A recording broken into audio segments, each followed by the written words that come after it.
ఆయన సజీవుల దేవుడు.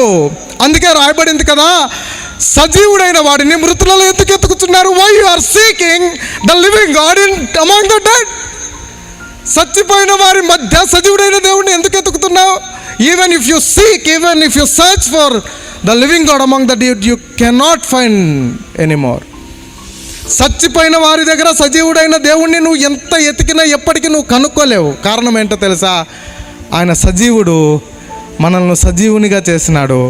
సజీవునిగా చేసి కోల్పోయిన సమస్తమును తిరిగి అనుగ్రహించినాడు. హల్లెలూయా, హల్లెలూయా. ఇంకా రక్షించబడకుండా దేవునికి వెలుపట జీవిస్తున్నావేమో, ఇది నీకు శుభవార్త.